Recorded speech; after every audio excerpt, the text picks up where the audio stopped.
Good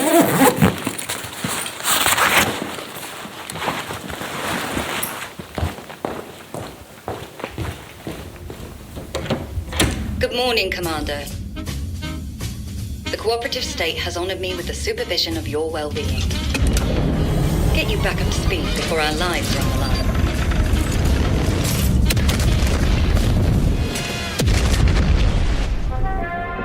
Multiple separatist vessels approach. They wish to eliminate this facility. Destroy them before they do.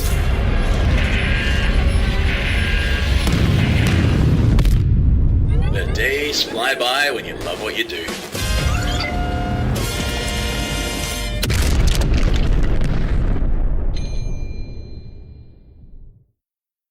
Hi, my name is Ben and welcome to Field and Foley.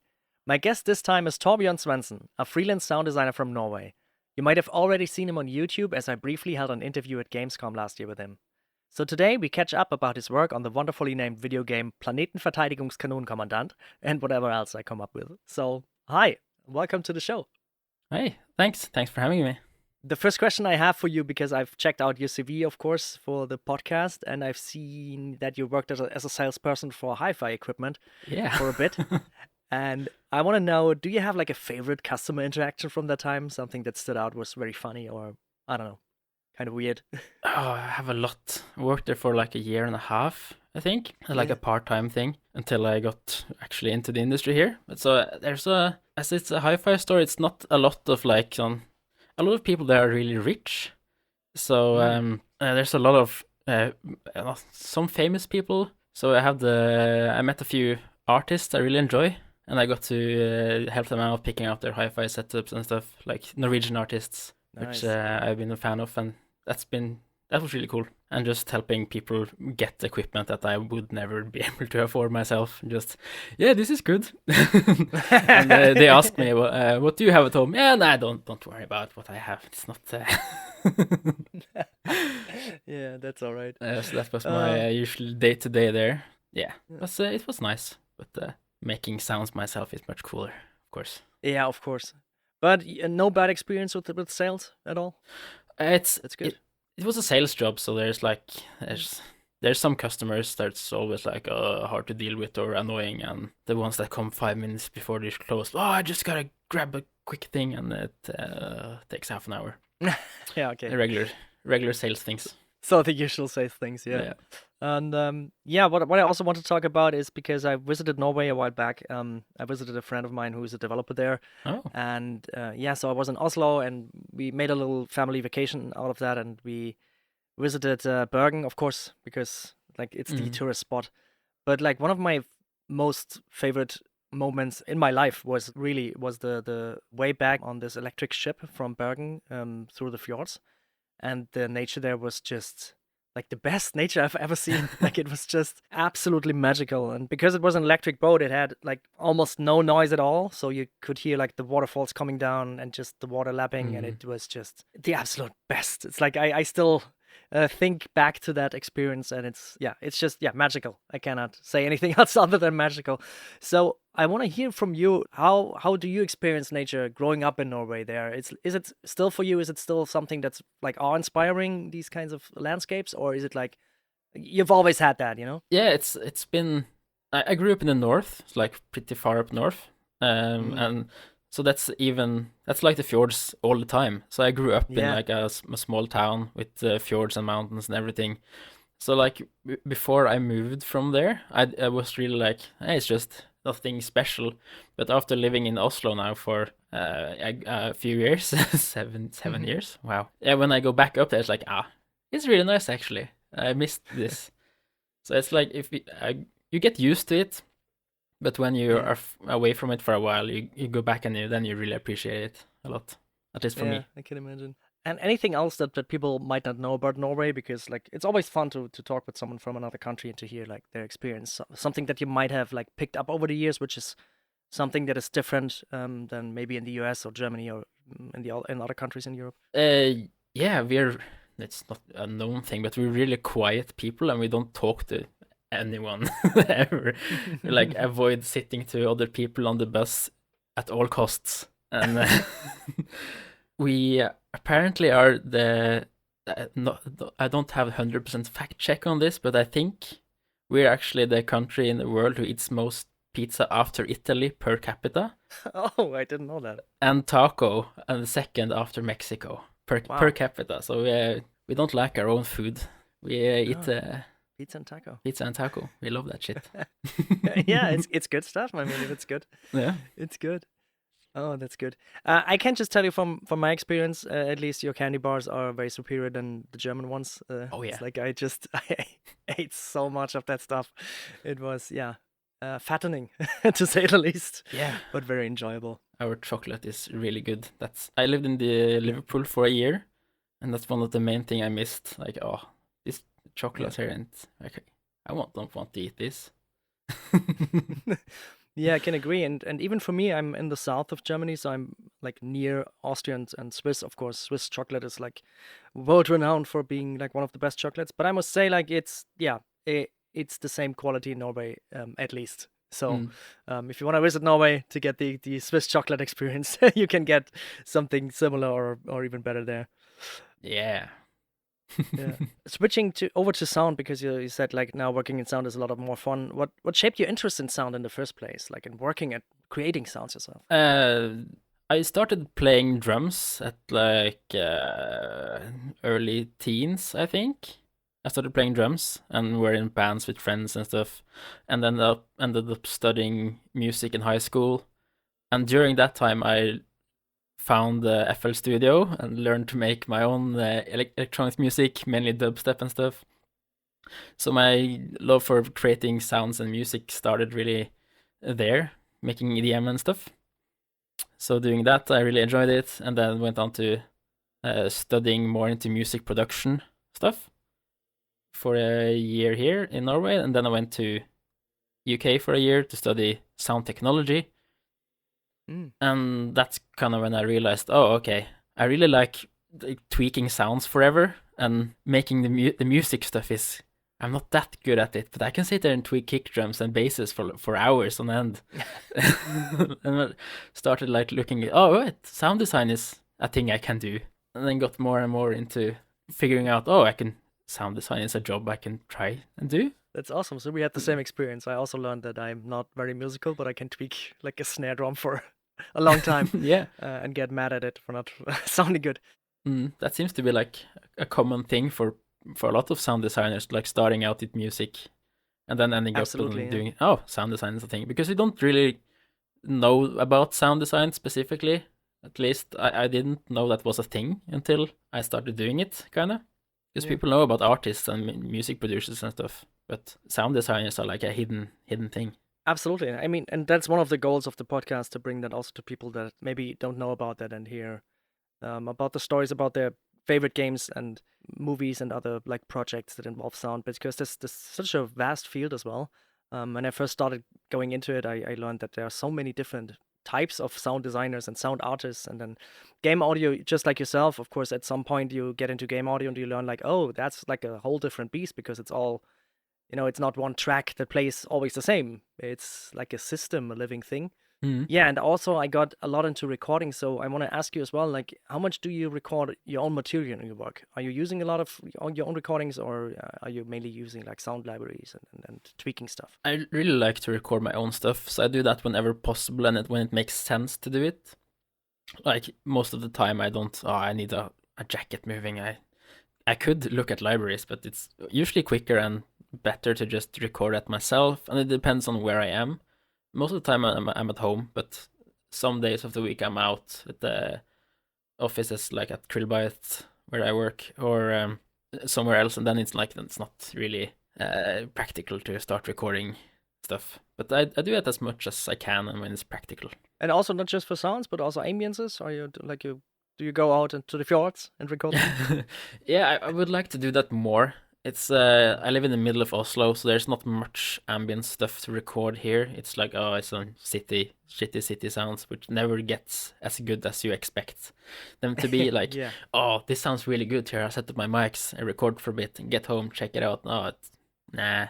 But I did record something when I went up a vacation a couple of years ago. We have a cabin like in the way top of Norway in Finnmark, like at the way top. And then I brought my a little setup to low UC microphones that the ones everyone have. So I got to record a little bit the ocean there on the coast and some rivers and stuff. So I have a little bit of those lying in my library, which I use from time to time. Not much in recently actually, but I have used them for some projects.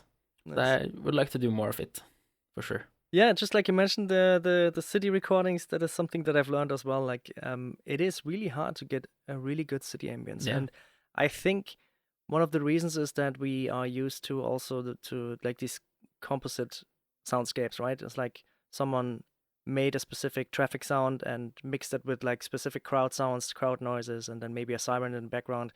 It's oftentimes, not always, but oftentimes it's not one city recording. It's like a bunch of them and then like really spliced together. But yeah, like I've spent a lot of time in the city trying to get a good sound recording as well. And the only thing I can really recommend, what's really cool, is maybe late evening, Sunday or something, or at night when it's not too busy in a part of the city where it's not too busy. Setting something up to get the general thing of like honks sound different in different countries, and the sirens sound different, right? And sometimes even the traffic lights make some noise for the visually impaired, and they are different in different countries as well sometimes. So getting that is something that I also really, really like. And at some point I wanna start a crowdsource for that, because it would be cool to have different city ambiences from all around the world, because you never know when you might need like a specific Beijing, I don't know, or like northern Norway city sound or town sound. Yeah, exactly. So that sounds great. I'll hit you up for sure if I start the crowdsource. Oh yeah, please do. Yeah, and besides the LOM Uzi, which of course, pretty much everyone uses because they are amazing and very inexpensive. But what else do you use, like in terms of microphones that you like to use? Yeah, I don't have too much. I have those. I finally switched out my Zoom H5 like right before Gamescom actually. I used that a lot until then, which I got an F3. For mics, I just got the Sennheiser, the cheapest shotgun they have. The MKE 600, thing. It's quite nice. So I finally pulled the trigger on that one. So I have those, and I have a geophone as well, which I think everyone should have. It's really nice. And the one I speak into right now, an Aston Origin. Oh, nice. I haven't used that one before. No, it's a big, large diaphragm condenser mic. It's fine. It does the job. It does the job. It sounds pretty good. Yeah, that's also something that I've learned, that you don't really need a lot, because it's not about the specific microphones. Of course, if you are like, I don't know, if you're out there recording 7.1 surround sounds for Hollywood grade movies, you need a certain amount of budget for that and a certain amount of equipment. But otherwise, especially for indie games with like a bunch of relatively low cost microphones, of course, shotgun is always good if you get something with a specific quality, because you want this isolation to be as good as possible, right? And but the Sennheisers are amazing. I also bought one a few years back, and I've used it so much. The shotgun mic, it's really versatile for the specific things. Also for Foley, if you're walking around outside, like wanted to do footsteps, it's just so it's perfect. Other than like these microphones, did you have something that you were excited about, like ideas or recording techniques that you were really excited about in the past? When I started out, I was like super obsessed, but like, oh, I have to use this technique and I have to record this so far. You know where this is going, how far away and what type of microphone to what specific things. But like recently, I slap a mic on it. I hope it sounds good. Like, it doesn't sound good. I'll try again with a different mic or a different placement. But I just try to capture things, and it's all about the source, really. The microphone doesn't... Of course, it helps a lot. Using the shotgun makes all my recordings much cleaner, much less noise for like Foley stuff. But if the sound itself is really good, you can get away with a lot. I have, in a pinch, recorded stuff with my phone or even my MacBook speaker. That's not speaker, the microphone. And some stuff I record with my OP1, actually, just to get something in there, and that's really fun to use to like play through it with because it's a tape thing. I don't know how familiar you are with it. Yeah, I've had it for a while. Yeah, exactly. Then you know that it's so fun playing around with the tape stuff and speeding up, speeding down, going backwards, forwards and stuff, like recording things in there. It's super fun. Yeah, absolutely. And that's something also that we've talked about before in the show, but as we have a lot of new listeners, maybe it bears repeating that even if you're experienced for a long time, I mean, at some point you know specific microphones and what to use for specific sources, but as you said, the source is the most important thing, and I've heard of like really low grade quality recordings making it in big productions as well, because sometimes it doesn't really matter if you have that specific sound, and you can do a lot in post as well, of course. And also, even for me, like I have now, I think I'm up to 25 microphones probably. I ain't got a problem, I must admit. No, but I buy and sell new ones depending on when I use them or when I not use them. But I still have lots and lots of hours of recording, but I still like experiment and don't know if the recording will turn out well. Just like you said, just point and shoot and then listen back, and then maybe try another microphone, try another placement. That still happens for me, even if I tried it for thousands of times for so many sounds.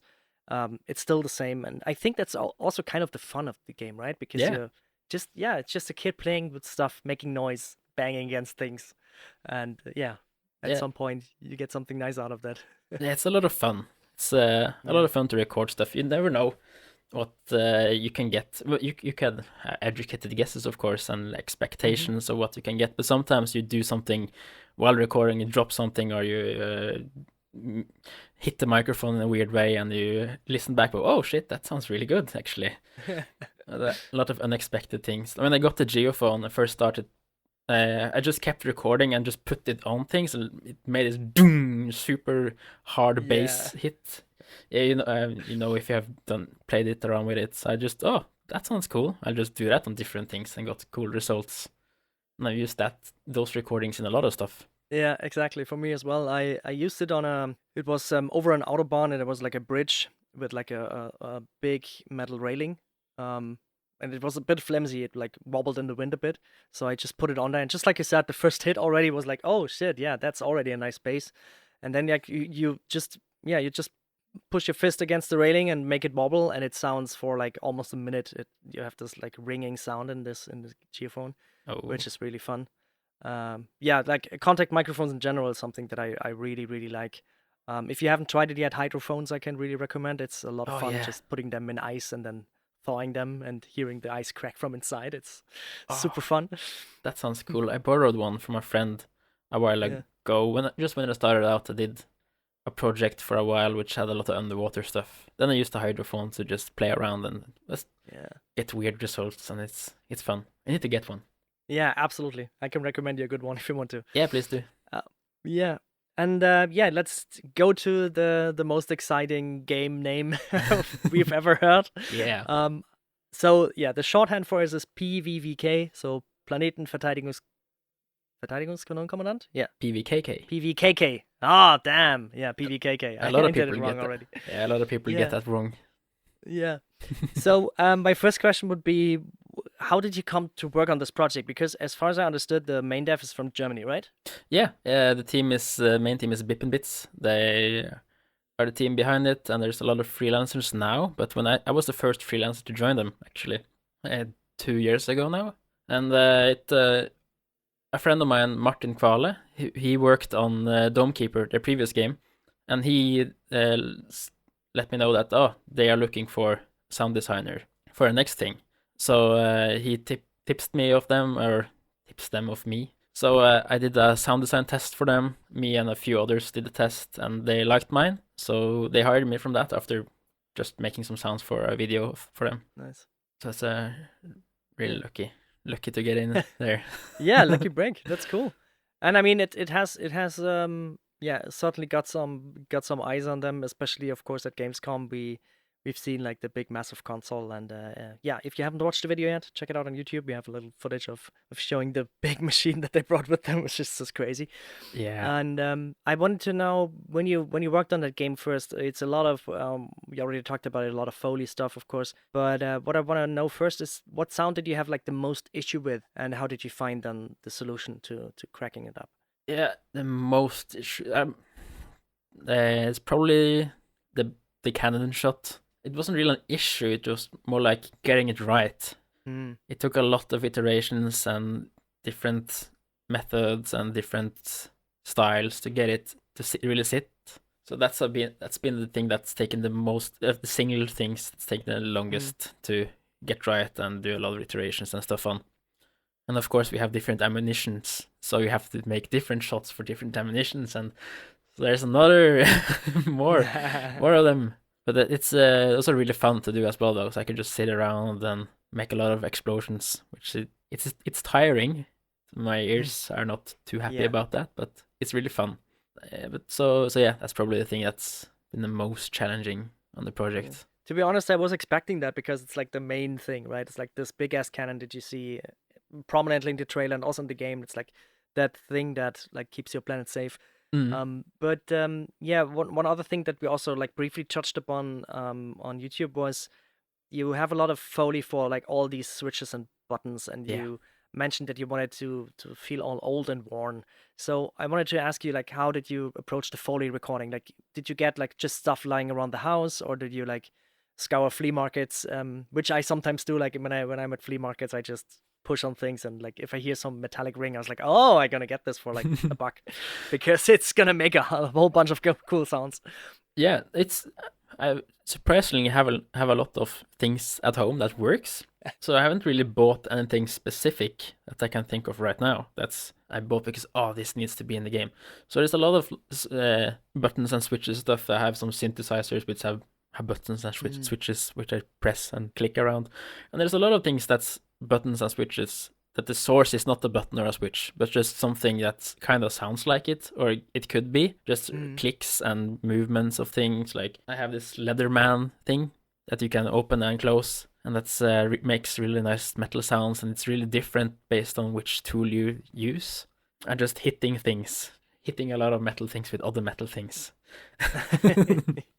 Yeah, but what do you think is like the weirdest one that's in the game? That's like far out, like way off of a switch or a button or something. I haven't really thought about it. It's maybe like the on a can, the thing you pop the can, the little thingy there. I recorded that for something. This thing. I think I used that for something. I'm looking around my room to see if there's anything I can think of. Okay, it's pretty much still a switch, but guitar plugs, when you plug the jack in and out of a guitar. Oh yeah, that's a good sound. Yeah, and some bottles. Yeah, I think that there's nothing really out there, I think, but that's the one. It's a lot of just experimenting and listening what feels good for the visuals, right? Do you have a rough idea about how many like Foley recordings are in there, or how many like different sounds are in there? Oh, there's a lot. There's so much. I get freedom to do whatever I feel like, pretty much. So I get way too much freedom, almost. Because we have a lot of decorations and stuff. You can decorate the bunker a lot, and there's a lot of things, and you can pick them up, put them down, and those in themselves is a lot of sounds. But sometimes you can have an item, you can pick it up, and you can place it on the ground, or you can place it on the wall, and those of course have to have different sounds. Yeah. And if you have a cup, you can place it on a plate. You have to sound like it's on a plate, or if it's on a table. So there's a lot of like scenarios I can add in and just give myself a lot of work. But it's for some things it makes sense, and some things it doesn't. So I try to be a bit pragmatic about it, but it's a lot of fun to just make all these small things, just have a lot of sounds. I think the most crazy thing is like there's a fuse. If you run out of power, your fuse is blown, so you have to change out the fuse. And all in all, fuse sounds for like you can pick it up, place it in, turn it around, pick it up, take it out, and it blows and stuff. I think it's about 150 audio files for the fuse alone. That is massive, yeah. Yeah, so I can go really in depth with things, which is a lot of fun. And we already talked about the big cannon, but I also wanted to ask, like, when the cannon goes off, do you have any like shaking stuff inside the room to resonate with like the big cannon exploding as well? Yeah, there's a lot of different sounds that trigger when you fire the cannon. When you fire the cannon, we duck a lot of the other things as well to make more space. Of course, yeah. But also we have the initial shot. We have some echo that plays an echo of the shot to mimic the environment and stuff. And there's some ground shaking, and there's some landfall stuff triggering. There's a lot of different things that trigger when you fire. That's independent of the fire sound itself. So it sounds like the actual environment is impacted by the gun. Yeah, it is really cool when you get inside of a project the freedom of doing these kinds of explorations and really expanding the soundscape, just like you said, like 150 sounds just for this fuse thing. I mean, it might be an important scene, but it might be not. And it in the end, I think it's important to set the whole tone because sound is such a big part of a game, movie, or whatever else. So when a team is really really understanding about how important it is and let someone reign free, that's really great.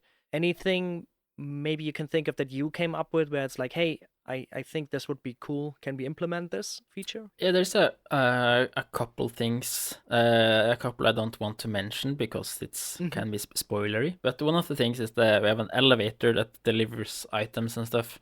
And I wanted to have it you could hear it going up and down. So we have added in like we made it take way longer for it to get there and arrive and do stuff based on that. I want it to sound like it goes like far down and you can hear it coming back up again. So the whole sequence got way longer. Not necessarily just because of that, but I wanted those sounds in, and it sounds like a big process now. Nice, yeah, that's really important. Like if you have those things, that's something that I always also find out when I tell people like, hey, if you want this world to sound realistic, like we need to have some kind of, it couldn't be an instant elevator, just like you said, right? You want to make the player feel that this is a massive like complex and the elevator goes forever. That is cool. That is really cool. Yeah, but going away from this project now, because we've talked about that for a while. It's amazing. Can you tell me like about another project you worked on that you had fun doing? Yeah. I've done a couple projects now that's released. Last year released Jet Runner, which is like a fast-paced kind of speedrunny FPS kind of thing. Yeah, I've seen that one. Yeah. Yeah, that was really fun because we had it's my first purely Unreal meta sound release, which was fun. So we had a lot of fun just making meta sounds and systems there. We were a team of 3 audio people working on the game. And yeah, it was a lot of fun making like sci-fi, punchy, fast-paced, zipping, shooting, crushing, exploding sounds. Yeah, so I got my sci-fi burst out there because I've been wanting to do something like that for a while because I really like that vibe. So that was a lot of fun. And before that, oh yeah, I worked on Fruit Bus for Krillbite, the few, like maybe half a year before release. Yeah, because Martin Kvale worked on that mainly, so he did most of the sounds. I did help a little bit on the end, and I got to do the final mix, some sounds, and to do the haptics for the PS5 launch. Yes, that was a lot of fun, making haptics. And I think that's a thing I really want to do a lot more in the future, because I had so much fun doing that. Yeah, what was your approach to that? Like, that's something that's not like very common to do, right? Yeah. Was it something where you had to like just grow into it, learn and experiment as well, or is there a lot of info out there, or did you have someone to talk to that was experienced? Yeah, it's really hard to find. At least I struggled finding a lot of resources about it. I found some things, and there's something in the PS5 SDK about stuff and some information how you set it up and how it works and stuff. But essentially, just how to design cool haptics is not something I could find good information about. So it's a lot of trial and error and setting up the systems. Like we used Unity and Fmod, and I couldn't find any like, this is how you should set up the haptics system in Fmod. So that took a lot of testing and figuring out different ways, and I refactored the whole thing 2 or 3 times to get it to work. Like, okay, it works perfectly now on PlayStation, but oh shit, the Xbox build is completely broken because it doesn't know what this bus is, because the Xbox doesn't know about the PS5 haptics, and that breaks the whole thing. So figuring out those things and the edge cases where it works and where it won't work, where it works perfectly on one thing and completely butchers the other thing, was a lot of figuring out, and it took a while, but we got there in the end. And what is like the most fun about this? I mean, the general experience of the haptics, and then seeing or feeling it, how it is in the final game, or was there some specific thing where you said like, oh man, this is so amazing, like this one thing hooked me into it? Yeah, it's I think just I'm a big fan of haptics. I love when the games really go deeply into it and you feel like there's a lot of care put into it. Like the best thing, like Death Stranding 2, the haptics there, it's so good. Like everything feels so good. It just adds a lot to the experience and the weight of the game and how it feels. So my favorite things I did for Fruit Bus is probably the driving, because you drive around the truck. That has to feel good, so it feels really nice. And with work with the programmers, so they made the triggers harder to pull in and stuff when you brake. And the combination of audio haptics and the haptic triggers, I think it's called.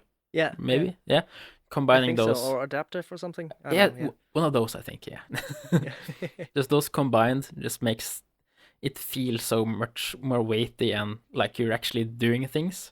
And adding a little bit of footsteps, like in first person, you get the footstep, you get it a little bit panned to the left and right in the controller, so it feels like you're tapping left and right a little bit. Yeah. And just tools and small things, just adding a little punch to things. Just for me, it adds so much. It feels just much more higher quality and attention to detail, and just adds a lot to the experience, I think. Yeah, I agree. Like the first time I tried it, I think it was, I don't even remember the game, but I remember it was like pulling a trigger and feeling like the resistance, and then like the point where where it just snapped. It felt like kind of, I don't know, it kind of shocked me for a second. It was like, holy hell, that's like, because then you also get the shot and then you get the slight rumble and the whole thing working in tandem. It felt just like holding a gun, which was a bit unsettling. But then like when you get really into it, it was like, oh man, you can do so much cool things with it and like feel the resistance for different things. And you could feel which weapon you're switched on. Sometimes you don't even need to watch the UI, right? Because you can feel it in the controller, what you're holding right now. Yeah, exactly. At some point.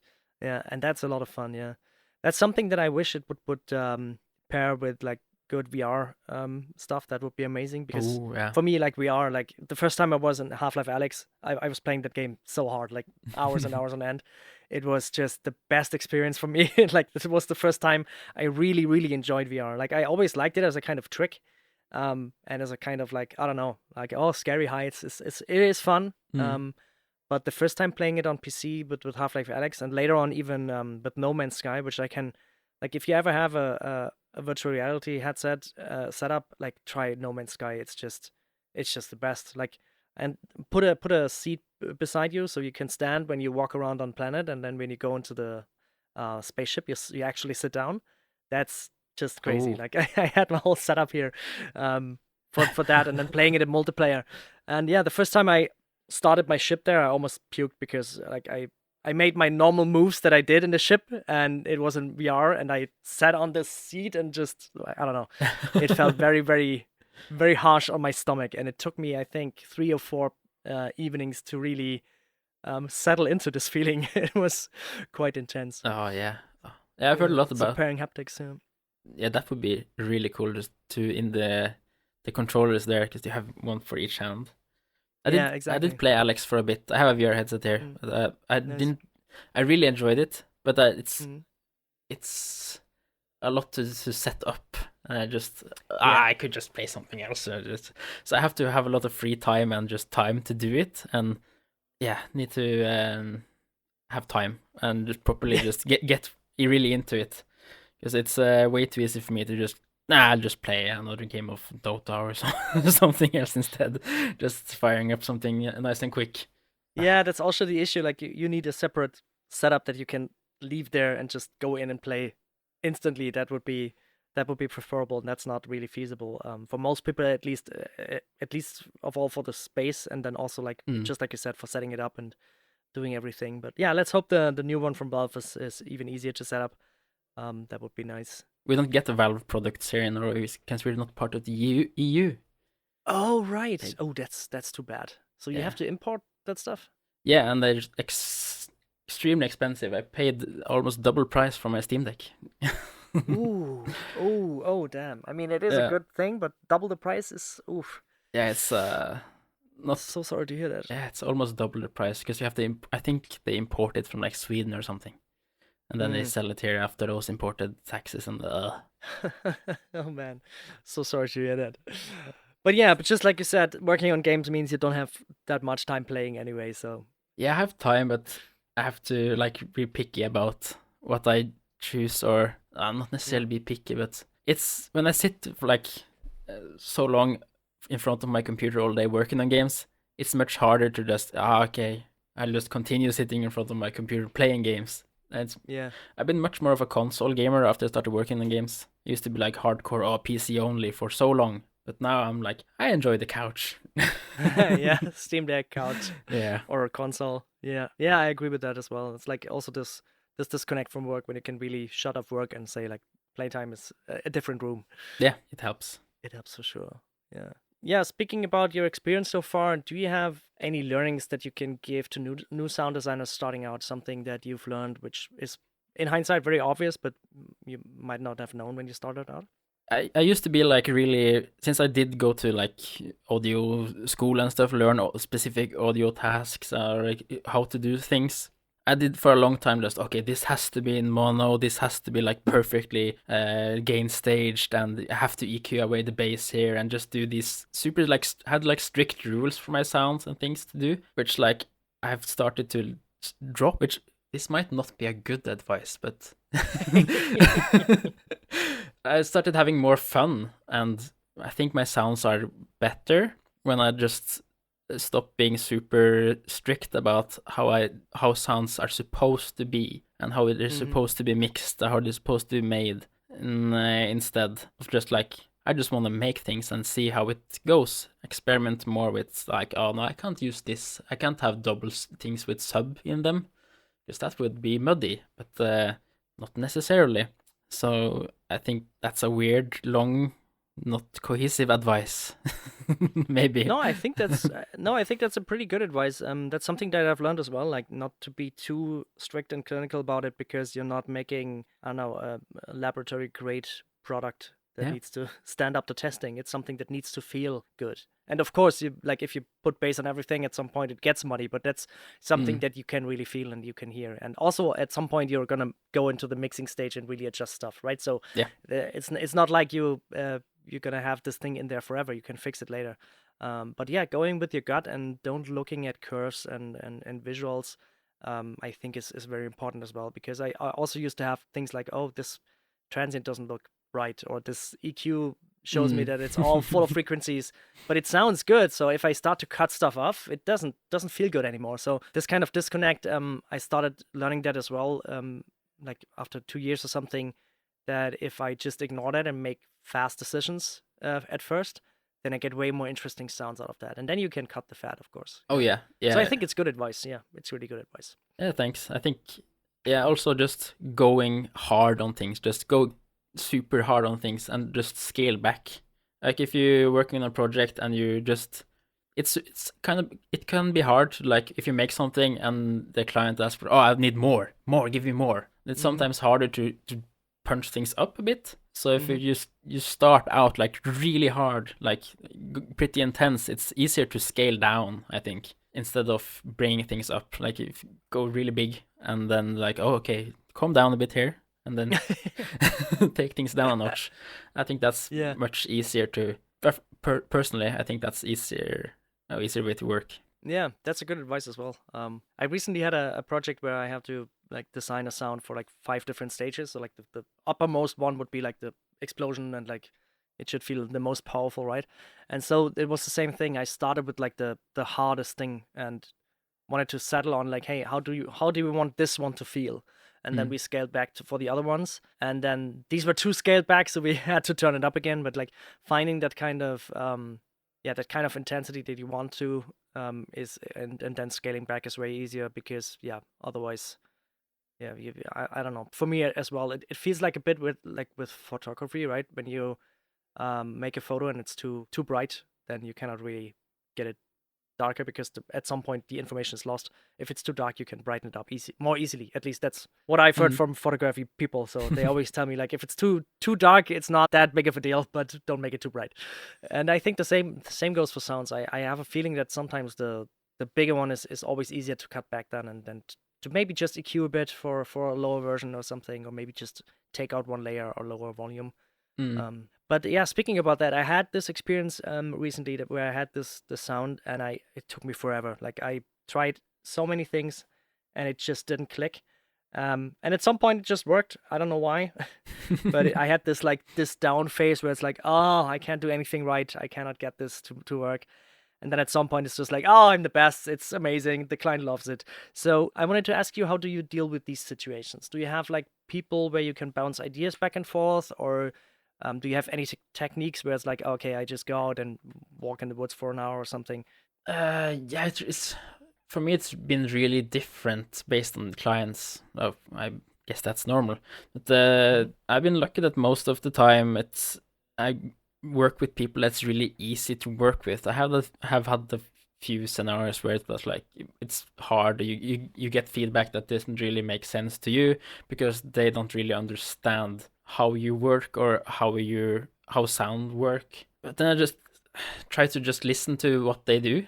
And just, okay, this doesn't really make sense, but just, okay, yeah. Just be positive about it and try like because oftentimes I found they just kind of want to be heard and just have an opinion on things, not necessarily, and just try to understand what they really want, because sometimes they don't really tell it properly, or tell it in a way that's hard to translate into audio. So it's either just trying something completely different or just take a break for a while. Just, okay, let's just sit on it for a bit and do something else and maybe come back to it with a fresh mind in a bit, or just get them to give references for things that they like. That's been the thing that helped me helping the most with those types of clients. Does that make sense? Yeah, absolutely. Like I know what you mean, and it's a good point as well. The reference is something that really helps.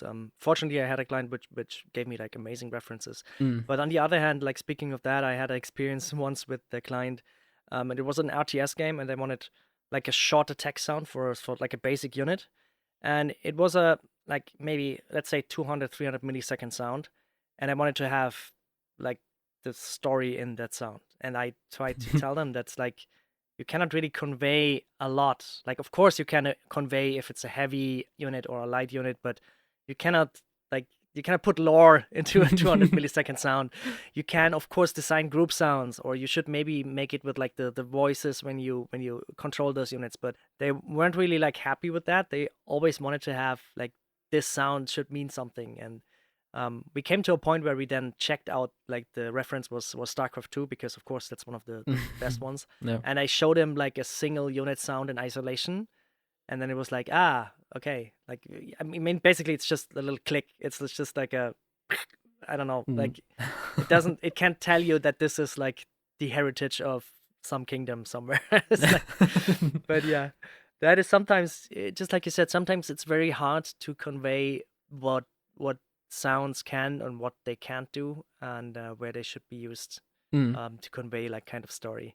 But yeah, communication of course is key as well. And I have learned that especially when I'm working with other sound designers, I'm way quicker with getting to something good, because whenever I'm stuck, I can send it to someone and they will send me something back. And so this is always going to be some form of inspiration. And even if I'm stuck and I don't like something, then the other side is going to be, oh, like, okay, this doesn't work, but like this element, I like that. Give me that layer, and they do something with it, So this kind of tandem work is something that I really enjoy. But of course, for a lot of indie games, like you're most probably the only sound designer implementer. Like you're the audio person. You even have sometimes to have conversation with the music artist, telling them like, hey, game audio is something different. If you want dynamic music, you'll need to deliver me this and this, and so you need to juggle all that by yourself. On that front, for yourself, do you like working on your own, or do you more enjoy working with other sound people in a team, or is like both fine? Both is fine. I think it depends on the project. Like for PVKK, I've been the only audio person for 2 years. We're trying to get some music stuff going.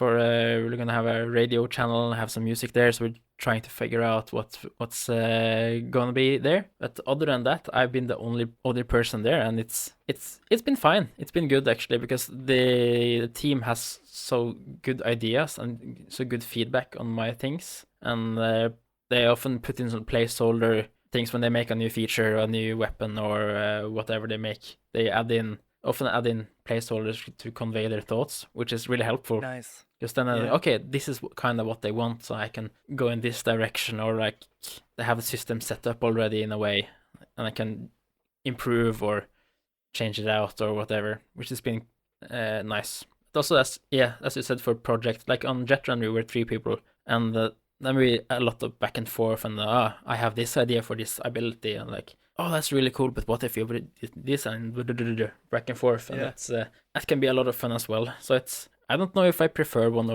over the other. It's nice to do both, I think, for me. Yeah. I like having my own little space. Sometimes you if you have the only if you're the only sound designer, you also have like the creative like control over it, right? You can really give it your own voice. That's something that I also enjoy, of course. It has these ups and downs as always. Yeah. One question that I always ask my guests, so I'm gonna ask you as well, is what is the first sound you ever recorded, and why did you record it? Oh, the first thing I ever recorded. I think that like the first thing, it has to be playing drums. Actually, the first thing I used to really like recording bands and things, which I did for a bit. So I think that's like the first thing I recorded was me playing drums. Do you still have the recording? No, that's long gone. Oh, long gone. I had a hard drive with all my super old things on die, like a internal hard disk, which I plugged the wrong power cable into and just completely fried and killed it. Oh damn, Dead Kids is how you learn about backups. Yeah, that was my backup. Oh damn. Yeah. I had the same thing. For me, it was a lightning strike. It fried the PC. Like it fried basically almost everything except I think the graphics card was up. I don't know. It was like a long time ago. I don't think that will happen anymore with today's PCs. I mean, maybe, but I remember vividly being like devastated, losing like so many of my back then self-made maps for video games, or like I don't know, Photoshop things and stuff like that. And it's like everything was gone. And that's where I learned with, okay, if I want to keep something safe, I'm gonna have it like at least on 2 hard drives. Like one outside of the PC and maybe even some long-term storage somewhere. So yeah, should do that. So this is your reminder. If you're listening to this and you don't have a backup set up yet, do it maybe tonight. Yeah, you can. It's really important. You can get or this... just let go. Yeah, you can. Yeah, maybe let go. Do something new. Just let it be. Maybe for the best. Maybe your old recordings wasn't that good anyway. Like mine, early drum recordings, guitar failing, and bad dubstep tracks made in FL Studio. Maybe they just needed to die. Maybe they just needed to die. Just for the end of this episode, anything you want to shout out? Any specific project, people, or something you have coming up that's exciting? Yeah, check out PVKK wishlist on Steam.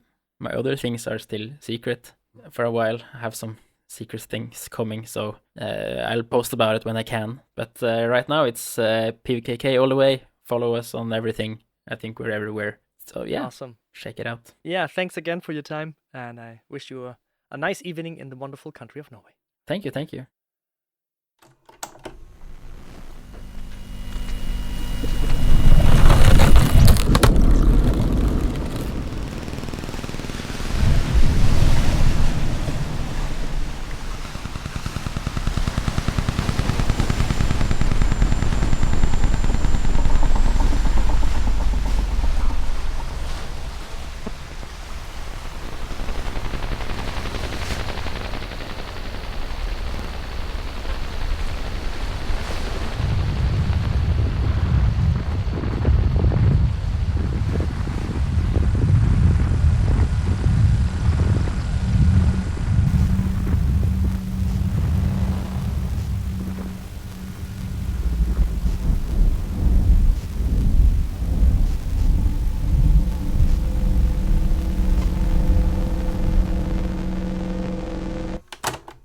Looking for more audio-related podcasts to listen to? We're part of the Audio Podcast Alliance, featuring a hand-picked selection of the very best podcasts about sound. Be sure to hear the latest episodes from our friends in the community at audiopodcast.org. And if you've enjoyed this episode, please consider supporting on patreon.com/fieldandfoley or ko-fi.com/fieldandfoley, where you gain early access to episodes in lossless format and can submit questions for our guests. Thank you for listening.